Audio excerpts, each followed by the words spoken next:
Your period is telling you a lot. Now, I mentioned on social media a few days ago about losing my period, and I had quite a few questions about it because seemingly a lot of women experience the same thing, especially if you have come from an over dieting, over exercising, perfectionist vibe background. I'm Rachel, an online coach helping women get fit, strong, and feel better in their 30s and 40s, and even look better than they did in their 20s without the obsessive dieting and over exercising. So here's the thing, right? Your period is effectively your monthly report card. So what I'm going to run through is what happened to me, kind of how it happened, potential warning signs, how I got it back, how long it took for me to get it back, how to prevent it happening in the first place, and some other potential red flags surrounding your period and menstrual health. So, if we start right back at the beginning, I started my period first year of secondary school. I was 11. So, I started my period quite young, and I had a very regular cycle from the get-go. You know, you see these textbooks talk about 28-day cycles and how actually that's not the norm for most people. It was the norm for me. I have always had around a 28, 29-day cycle every month. I had a period of time when I was on contraception in my late teens, early 20s, and then as soon as I came off the contraception, again, I was straight back in to my normal cycle. So I've always had a period, always had a regular period. So that's important because if you are somebody who has never had regular periods, then it can be more difficult to identify these things. And this is why I am giving you an overview of what happened with me. It's not to say this is necessarily going to be your experience or that what I did you need to do. So then I embarked on this 12-week transformation where I was calorie counting and following an exercise plan. Now, the exercise plan itself wasn't particularly arduous. It was some strength training, which I'd started doing anyway, and I think it was 4 days a week. It might have been 3 strength and then like a bit of a cardio day. It was nothing high intensity, it was nothing extreme. And actually, my calories started on 1900. And I did this program at the time where the calories you had and the carbohydrates that you had were supposed to be in line with where you were at your menstrual cycle. Because there's some evidence that certain times in your cycle, you can be more insulin sensitive or insulin resistant and therefore be able to tolerate more or less carbohydrates. However, after being on that, I think it was the first 2 weeks, so I was still on 1900 calories. And I was due on my period, so I've been following the protocol of, I think it was because I was like 2 weeks before my period. I was supposed to be on quite a low carb starting point. But I was still eating 1900 calories.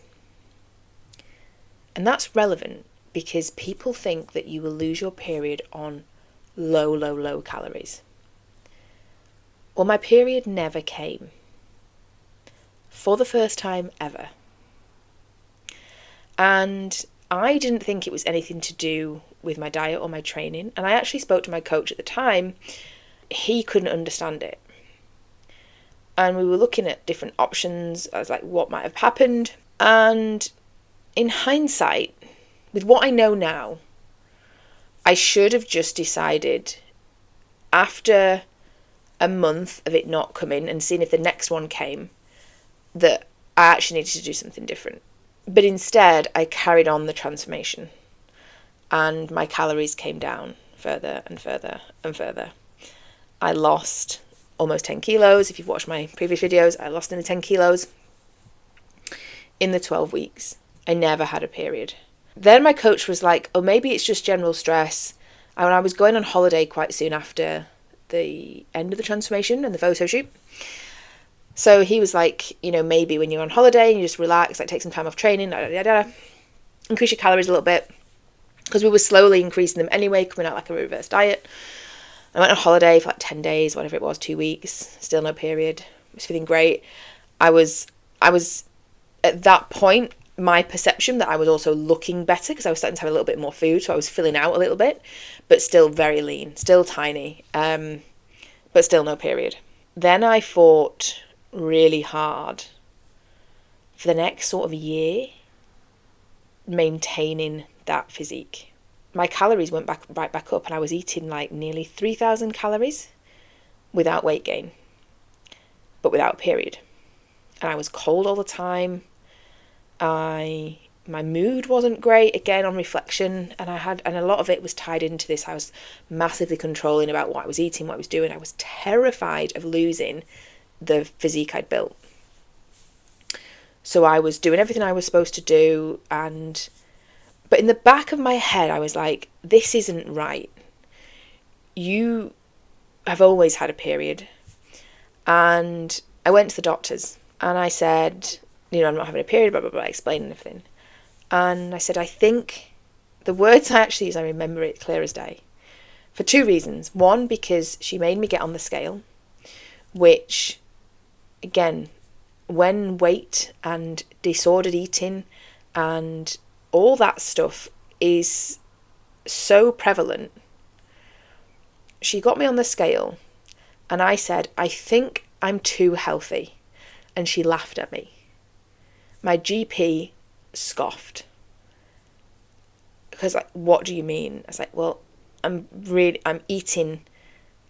focused on eating really, really healthily, and I'm exercising a lot.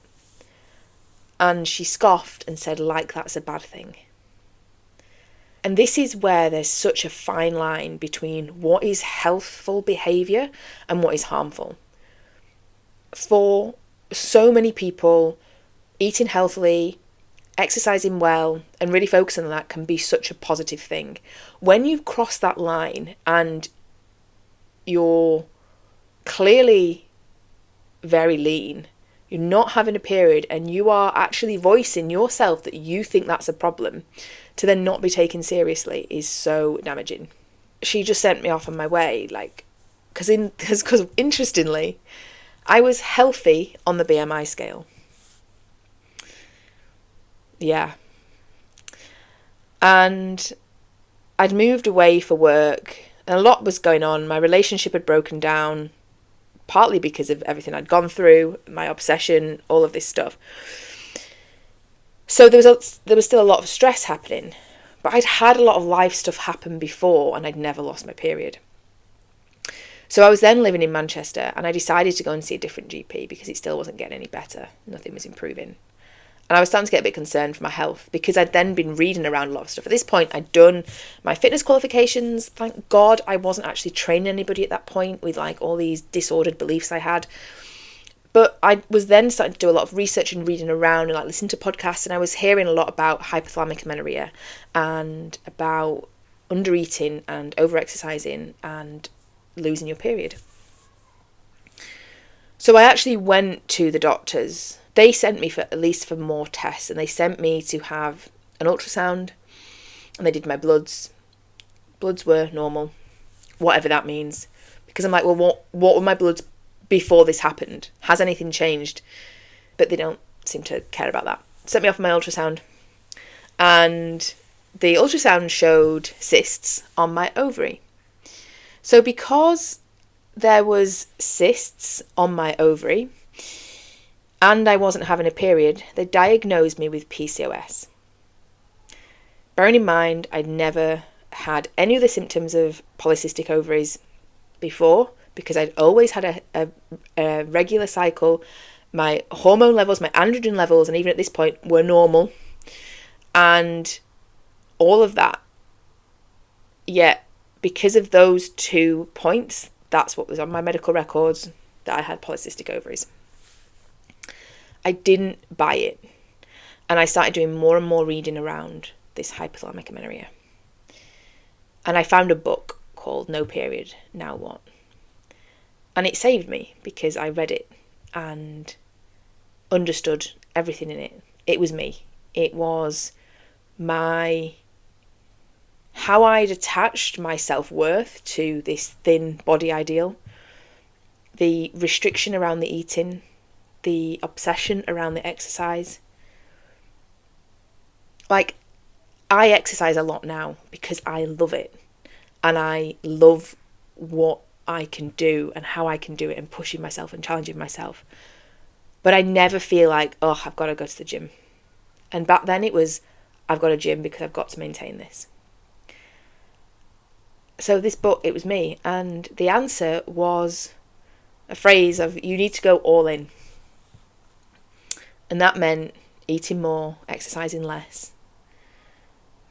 And there's like a forum or a Facebook group, different things, and a lot of women experiencing the same things of like, how little extra do I need to eat to get my period back? How can I just reduce my training a little bit and still get my training back? Everybody was striving to still maintain something and still get their period back. And whilst that's possible, the emphasis is really on having to let go and just let your body recover by eating more and moving less.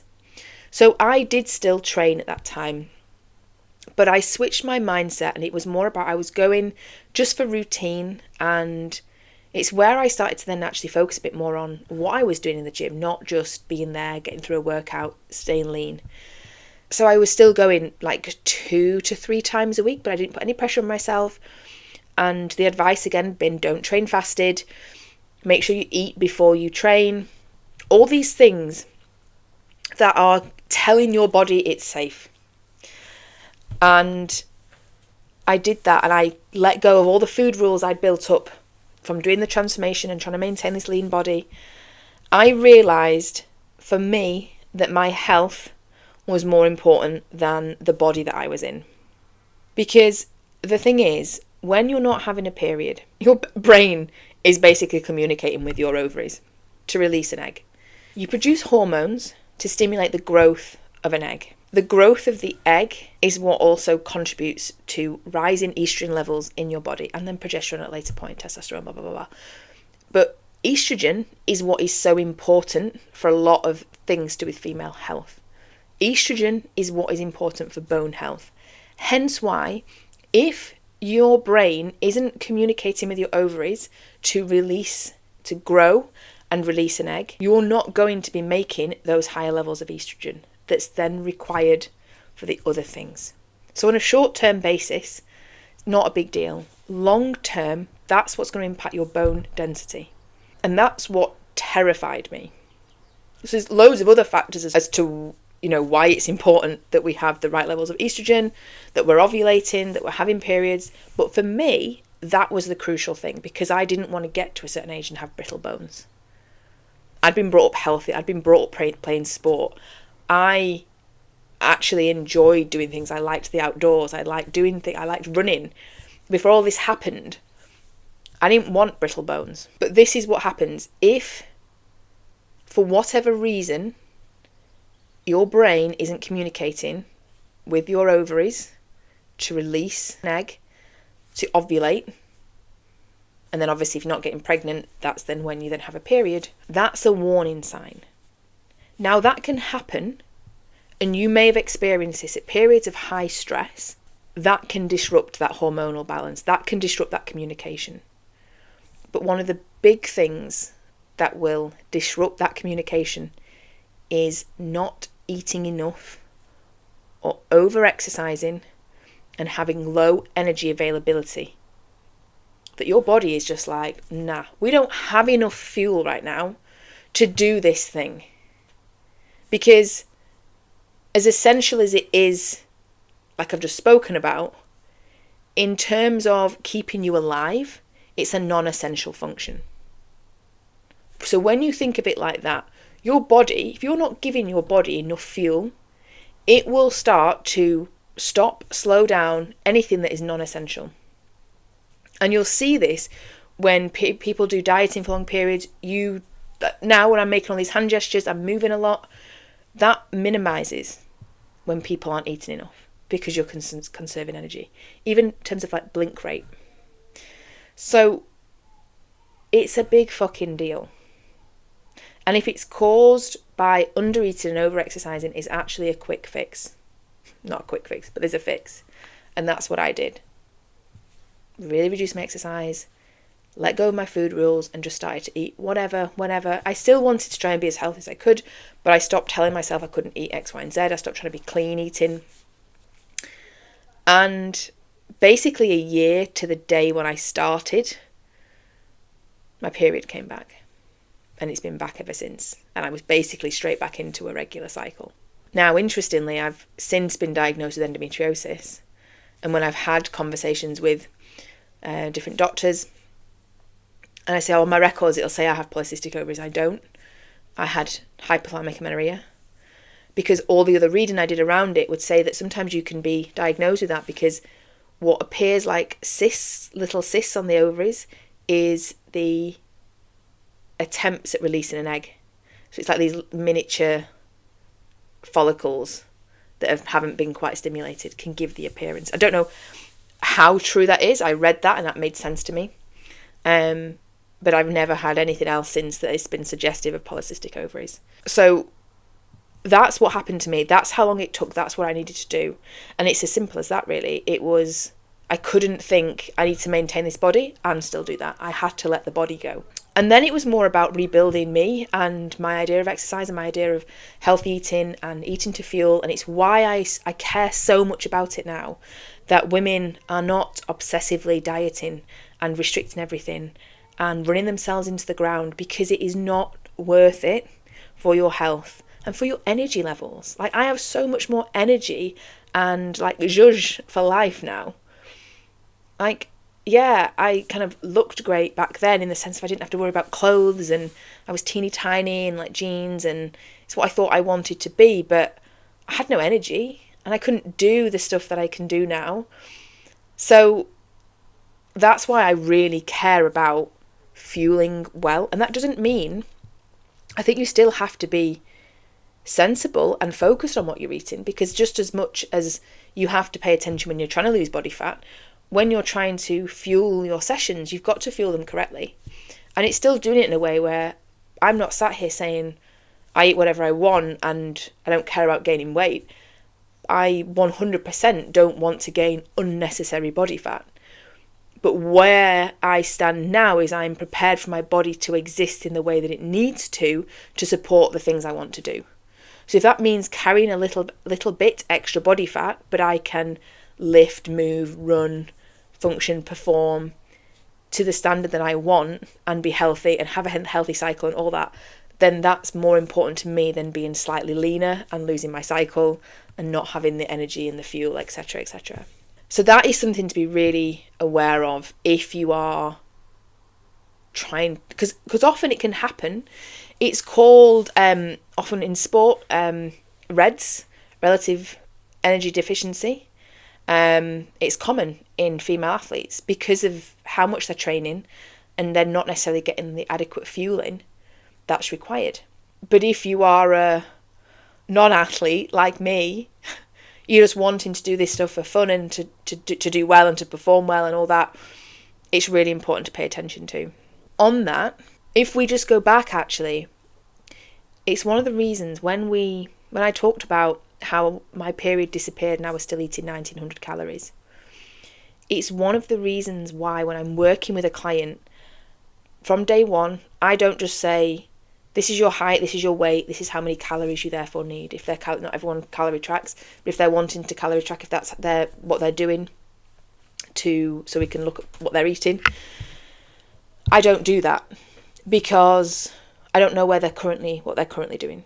So to me, it's more important to see 2 to 4 weeks of what their current diet is to make sure they're having a healthy menstrual cycle alongside that before I then make a call, because a calculator could tell me to put them on significantly less calories than they've been having, and I don't want to create that hormonal disruption from the get-go. So it's not always a certain calorie number, it's not always even a certain body. Like for me, again, at that point, I barely lost any weight at the start of the process. I wasn't super lean when I first lost my cycle. So it can, in theory, happen at any point. There's some argument as to what certain women's BMI needs to be above to have a menstrual cycle. Don't like BMI, but in that sense also makes sense. Like I say, it was healthy for me when I had no period, and I was about 18 something or 19 on the BMI. And I'm sure, I'd have to check this, but I'm sure it's something like a lot of women need to be 22, 23 on the BMI to have a healthy cycle. Some don't, and you'll see this, and you see this in the fitness industry. And there are women who do bikini competitions and get really, really lean and still can have a menstrual cycle. It's not a one size fits all, and I think that's the thing, is when we think, well, I'm not that thin, or I'm not that, or it can't be that. It's, if you are not having a period and you have always had a period, that's something to look into. The other things, and I think I'll do a longer video on this at some point, but other things to be wary of, as in terms of potential red flags. I've mentioned I have endometriosis. My periods historically have not always been fun. They've been regular, but especially over the last sort of 5 years, they've been awful. And it was only getting the diagnosis of endometriosis that kind of made a bit more sense. It's another sign, in terms of this monthly report card, your period shouldn't be an absolute shit show. Like, you might have a bad day or two, you might have some cramps, some discomfort, some bloating, but it shouldn't be horrific. So if it is, there are certain things that can be done from a lifestyle perspective. So for me, I'm saying this with quite severe endometriosis, that yes, and you'll see it, and I'll put it on my Instagram, that some months I have a day or two that's a bit shit. I do get an endo flare up, I get bloating, I can look puffy, the inflammation is very much a real thing. But for the most part, I manage it so much better now because I am getting sufficient sleep, rest and recovery. So 7 to 8 hours is a sweet spot for me and for most people. That's a non-negotiable. Back when I owned a gym, I would get 4 or 5 hours a night. It's no wonder my body hated me. I eat well the majority of the time. Diet, sleep, and moderate exercise are some of the best things that you can just do. And managing then your stress, which kind of all of those things, you know, collectively can help one another. If you're less stressed, you're going to sleep better. If you sleep more, you're probably going to be less stressed. You're going to eat better. It all like feeds into one another. But those are very simple things that you can have a lot of control over if you are having problematic period symptoms. That's not to say it makes everything go away. I'm not saying that. If you have symptoms that are not good with your period month to month, if you are out for days, weeks at a time because of symptoms around your period, go and seek advice, because it's a red flag. It shouldn't be happening. There might be a reason, like endo, like PCOS, why that's happening, and therefore the bigger discussion of what other things can be done. But even for those conditions, your lifestyle factors can have a significant impact on improving those. So that's always worth looking at as well. And I will do another video on that at some point. I hope this has been helpful. Let me know, and if you've got any questions, drop them below or hit me up on Instagram.